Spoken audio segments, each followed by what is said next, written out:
Welcome to the It's Your Effin' Journey podcast. My name is Melissa McQueenie, and I'm a licensed professional counselor here to share with you my journey and soon other people's journeys so that hopefully you gain the confidence to pursue your life, your goals, your desires in whatever way feels right to you.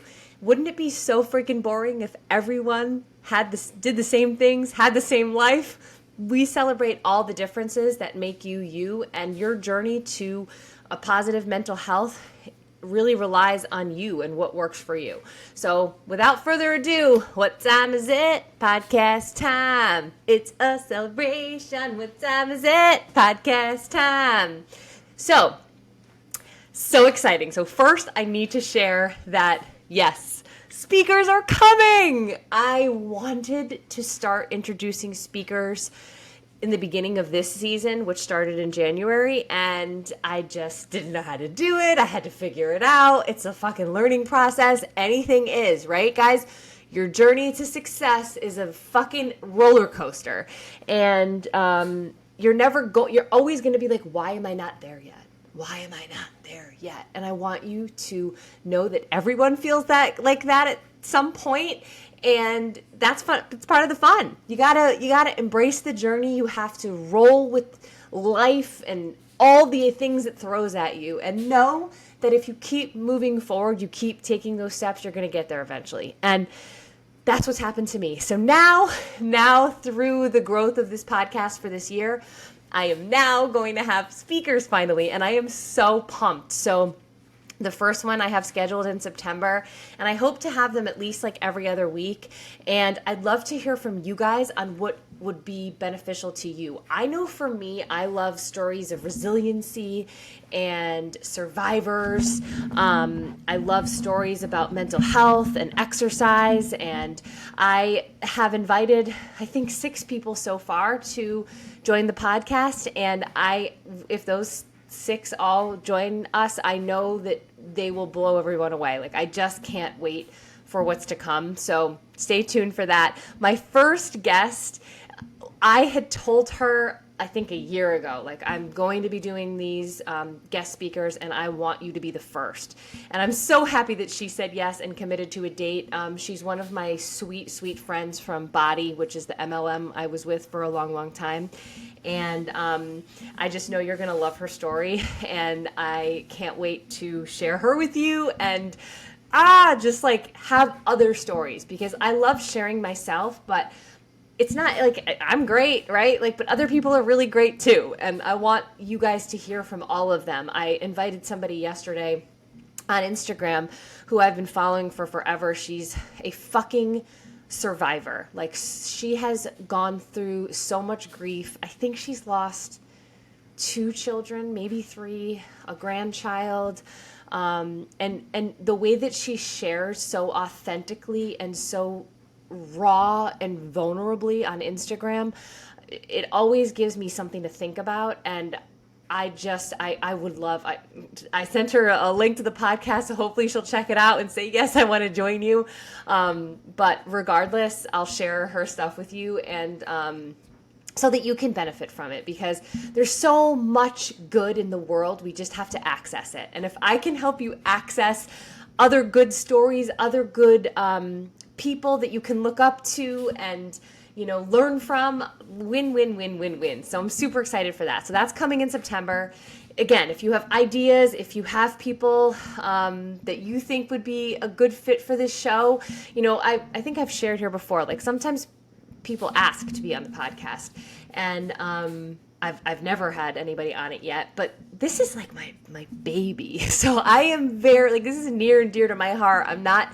It has to be a good fit for this podcast. Somebody who is finding their own way on their effing journey. Someone who really takes care of their mental health, their self-care, you know, and it has to just fit. So I hope everyone understands that. Like, this is not, if you want to do a podcast, do a fucking podcast.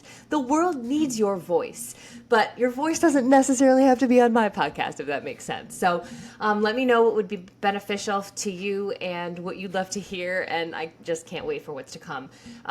The other thing that I wanted to share is that my community is freaking open. It's Your Effin' Journey community.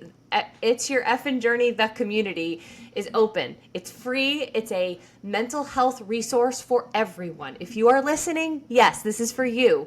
This is for you. This is for your friends. This is for your family. This is for anyone who just needs a little bit of support, needs a little bit of accountability, needs a little bit of maybe separation from social media, and you want to learn a couple things. Every single month, and what I've been doing since I've been welcoming more and more people in is I'm doing like a daily happiness tip. But what we will do moving forward is a monthly mini mental health challenge. And what that entails is just like 5 days of like learning about something that I teach on in my therapy and in my life coaching. And I hope that it's things, and I want to hear from you. If you're in the community, what do you want to learn about? And I'll give you guys, different choices, and you can vote on them. I often do that in my community because it's not about me, it's about you, and I'm here to serve you and help you move forward. So join the community. The link is going to be in the show notes. We're going to start focusing. So one of the things that people come to therapy and request pretty often is they want to feel present. They want to feel in the moment with their families, with, friends, work, whatever. They don't want to be stuck in the past of depression. They don't want to be looking forward in the future and focusing on their anxiety or worry. They want to learn how to be present. And I love that concept because it's all really based upon mindfulness, right? And that's what we're going to be learning, some of those concepts of how you can learn how to be more present in your life, how you can sit with your kids and be like, I'm here with them. I'm not stressed about who's cooking dinner and who's doing this. And I'm not saying that I'm going to eliminate those problems for you, but there is an element about being mindful and having your goals front and center and letting some of the other shit go. So join us in the community. We're going to be starting that, as I said, in September, and you're going to get up-to-date information about everything that's to come. You're going to have a community of people who are also wanting to improve their mental health. There is, we're going to have other things in there too. We have events, and I want to plan some fall hikes that are local. So it's for you. If you're listening, it's for you. I had to yell at some friends of mine last week. I'm like, why have you not joined my community? I don't get it. Do I have to individually invite you all? Fucking join. It's your girl, Melissa, and I'm teaching you just simple mental health tricks. This is not like a lifelong commitment. This is not like getting married to me. This is for you. So my friends were like, oh, of course. I'm like, well, is my messaging wrong? What is happening? So yes, this is for you. Share it with your friends.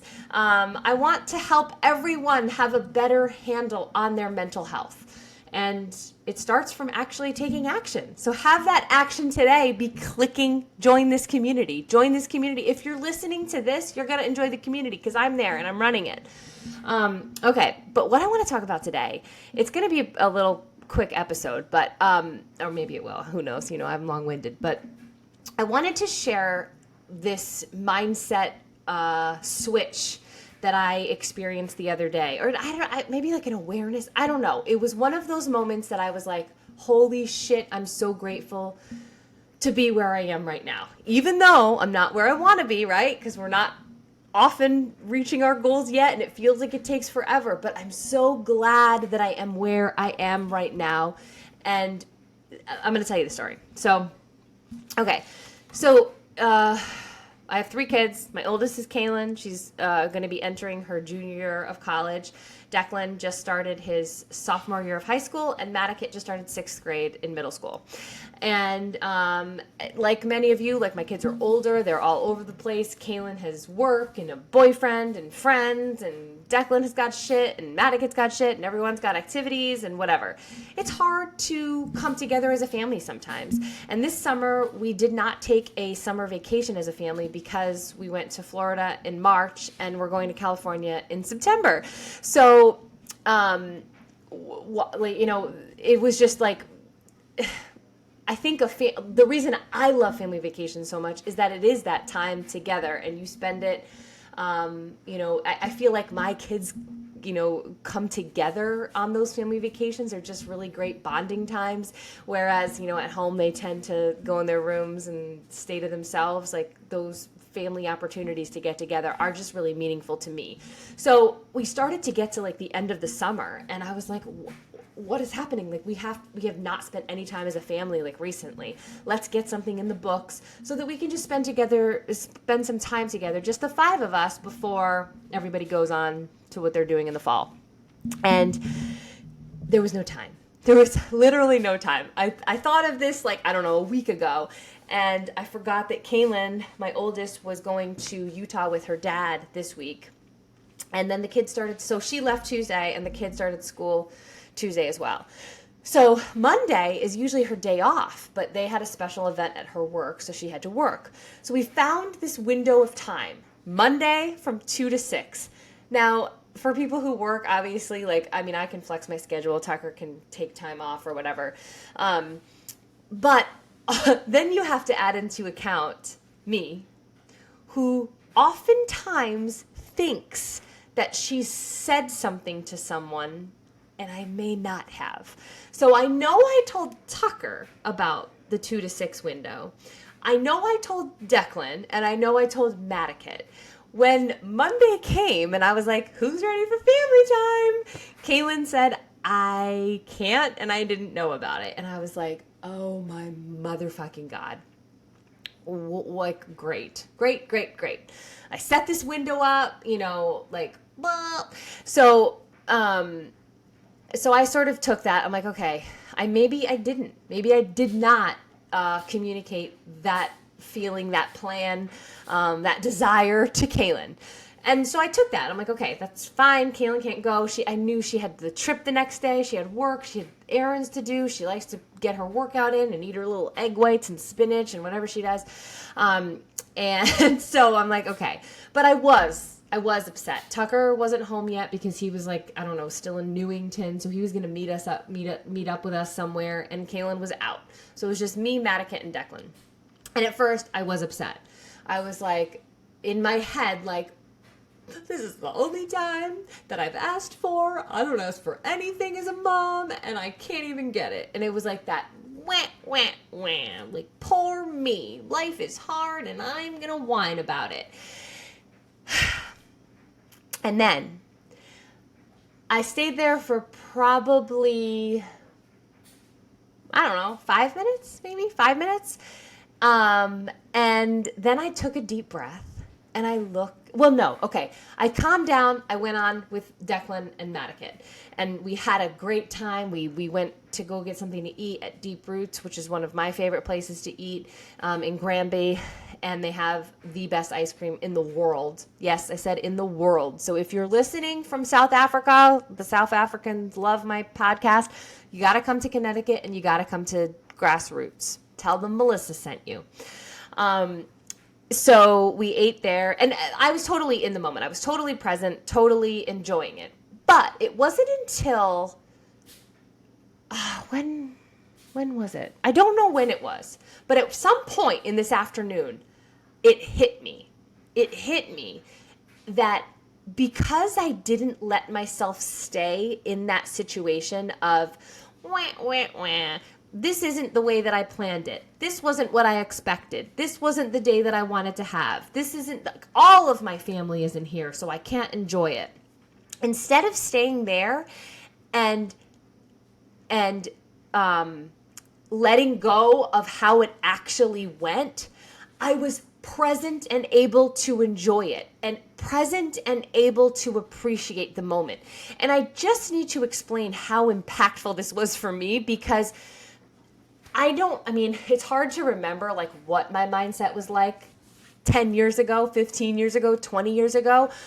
But I will tell you that I most likely would have stayed in that much longer, and we may not even have gone.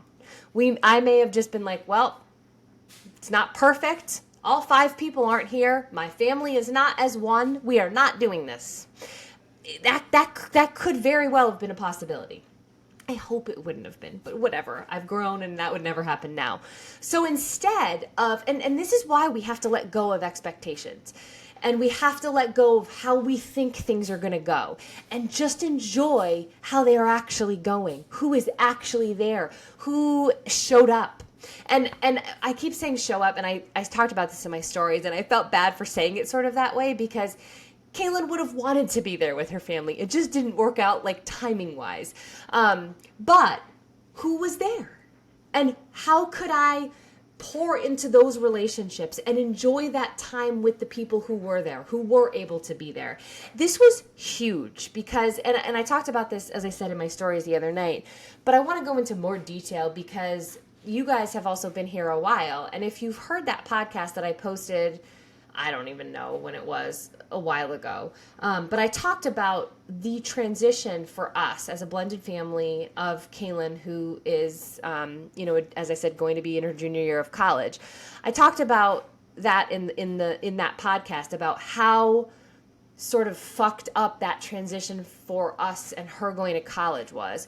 Kaylin, and I'll just give you like a very brief synopsis, but Kaylin. So is me. Kaylin is my daughter from my first marriage. So when I divorced my ex-husband, she was like 18 months old and the center of my existence. I mean, she's always been the center of my life. And when I met my husband, my current husband, he loved her too. That was like what made me fall in love with him. He fell in love with my kid, who I loved so much. And my biggest concern getting divorced the first time, I shouldn't say the first time, I'm not getting divorced. The second time, yeah, at least. But when I got divorced that first time to my first husband, my biggest concern was, will I ever find someone that will love her like I do? And I did. I found that Tucker treats Kaylin like his own. She treats him like her own. And, it's a big old shit show over here.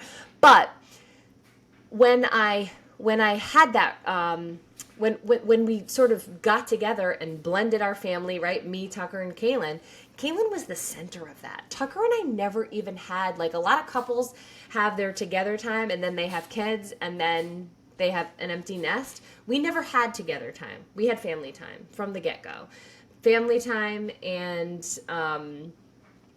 she was the center of it. Like, the sun rose and set on Kaylin. And when Declan was born, she was 5. She was, or maybe like 4.5. But same thing, she was the center of his universe. She was the very best sister to him. And it was amazing to watch. And then same thing with Madikit. Madikit came and Kaylin stepped into that big sister role even more. And our family, so I had Kaylin, as I said, for my first marriage, but her dad lived in Utah for many, many years. So she was around a lot. So if there was an off chance that she wasn't around, we would not do certain things. We would not, like if we had a family event planned, we might not plan it if she was going to be gone. We might not even have an ice cream party if she was gone. That's how fucking spastic I was. And it was really because it was from like a scarcity place, right? Like I didn't want her to ever feel left out. She was the one, who was from my first marriage, who didn't share the last name of the rest of the family. And I never wanted her to feel less than. And so I think that's sort of how we centered our household around her. It was like, okay, Kaylin is so important to all of us, but we also don't want her to ever feel left out. And I want her to be 100% part of it. And that's how we're going to operate. But when she transitioned to college, it made for sort of an unhealthy environment for us because it sort of became this like, well, Kaylin's not here, so why would we have dinner as a family? And Kaylin's not here, so like, why are we going to do this? Like the other things that we would have done maybe with Kaylin here became less of a priority. And I know for me, it also sort of coincided with my kids getting older and it getting harder for them, like, to get them to want to do things. Like if you have little kids, please enjoy every single moment with them, because I remember that stage and they were always just so excited for everything. They never had an opinion about anything. They just knew whatever you planned was going to be fun. When they get older, that is way different and they are way less interested in doing those things. And even if they are interested in them, it's like, what are we going to eat? What time are we going? How long are we going to be there? Who's going to be there? It's lots of, it's just different. So So fast forward. Once I sort of recognized how unhealthy our transition was with Kaylin leaving the home, I became more mindful about that. And we've tried to sort of do things more as a family and, not sort of put things on the back burner because Kaylin's not here necessarily. But I will tell you that this day that happened on Monday with her doing her thing or whatever was a very transformative moment in our family. And it makes me sort of emotional because, again, Kaylin is like such a huge part of us. Why am I fucking crying? But I felt in that moment, in that chunk of time of spending together with Declan and Madikant and Tucker, I felt like it would be okay to continue without her, right? To sort of embrace that even more. And it's sort of, instead of operating from that scarcity mentality of like, if she's not around, what's going to happen? If she's not part of this, how is this going to play out? It's knowing and understanding and believing and trusting that we don't need to save all of our activities for Kaylin to feel welcome or loved. She feels that, right? And it's allowing like Declan and Madikant to form, like he was so cute with her, like going to middle school, like so loving and helpful. And it was just like, I could have missed that. Like I could have missed everything in front of me if I was focused on the perfection, the family of five. If I was focused on how I expected things to go that day, how I wanted to spend time as the family of five. And I just know, like, when I had this realization and when I had this sort of like eye-opening awakening on this moment on Monday, I was like, how many other people miss what happens? What is actually happening in front of them? The beauty of the moment that we're in. That's the beauty of learning to be present. When you learn to be present and look at what's happening around you, you look at what should have been less. You look at expectations less. You look at, you're just able to be. You're able to be and you're able to see. And I was like, wow, our family is really beautiful. Even when Kaylin's not here. Even if it's not the family of five. Right? We still have the love. We still have the support. She still wants to hang out with us. It just didn't work out that day. And from my perspective, like I did not expect to get this emotional. I really did not. I'm an only child who was adopted, and I feel a lot of obligation to my parents. Like I'm sure many people do. There is like that sense of, if I don't go or my kids don't go, they don't have anyone else, right? If you're the only child, I'm the only person who can like, especially with holidays and things like that. Like that was a discussion I had to have with Tucker in the beginning of our marriage because, his family was important to him too. And I said, listen, we will absolutely prioritize your family too, but you have to understand from my standpoint, if I don't go, my parents are alone. And I do feel a sense of obligation to that. And it's not just around holidays, it's around other things too. And it's also something that my parents, or at least my mom, has sort of put on me. And I don't mean any ill will by saying that, but she will be, she'll tell me like, I haven't heard from my daughter. I didn't know if you were still alive or, whatever. And it sort of hits you in your gut and you're like, oh shit, I got to call my mom more. I got to see my mom more. But having had that experience with my parents, I never, ever, ever want to put that on my kids. I never want them to feel like they are obligated to hang out with me or be there for me or take care of me or, if they're worried about how I'm feeling about something, like, I don't want that shit. I don't want that energy. And it sort of comes with this whole idea of letting relationships go and letting relationships come in. it's like when you're more free and you're like, you believe in the abundance and not the scarcity. I know my kid wants to hang out with me, and I know she's going to hang out with me when she comes back. I know that I'm a priority to her because I'm her mom and she loves me. And I want her to hang out when she wants to, when it works for her. That particular day, I would have felt badly if she prioritized the family over running her errands and working out. Like, those are things that make her feel good, that are meaningful to her. So it's not my job to judge her time.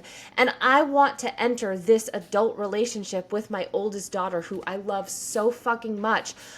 I don't want her to feel obligated. I don't want her to worry like, my mom's sad because I didn't hang out today. I want her to know I want her around, but I also want her to know that I support her and her needs and her goals and all of that. So I hope this helped somebody today. I just loved that flip that I was able to make, that I know little Melissa wouldn't have been able to make. So I'm just so grateful to my growth. And because, like, what is more beautiful than recognizing the good in your life right now? I had a therapy session with a client yesterday, and she wants to be more present, and she has a young son, and she was saying, like, she got stuck, I don't know, at a certain point last week with, like, her to-do list and she's a teacher, like, going back to school, all these things. And she was like, and I missed him playing. And she's like, and I want to enjoy all of those moments with him. And I was like, well, I get that. But I want you to recognize, even recognizing that now, you're so much further along than you were even 2 months ago. And because your son is so young, think about where you'll be as you grow as a mom. You're going to be able to be present and recognize those moments and enjoy him for who he is right in that moment. Because she started working on it. It's all about starting to work on these things and actually living your life with intention. Living your life in the driver's seat and not like on the defense. There's so many people just operating like haphazardly. And I want you to know that you can take your life in the driver's seat and run it yourself. And when you do that, you won't have to be on the receiving end of whatever life is throwing at you. You're going to be running your life. You're going to know what to do to move yourself forward. And you're going to take intentional action to do so. I love you guys. Please screenshot this episode and share it with a friend. Share it in your Instagram stories and tag me. I would love to thank you for listening. And I hope to see you in the community. Join us. It's going to be a great month in September. And I love you so much. Mwah!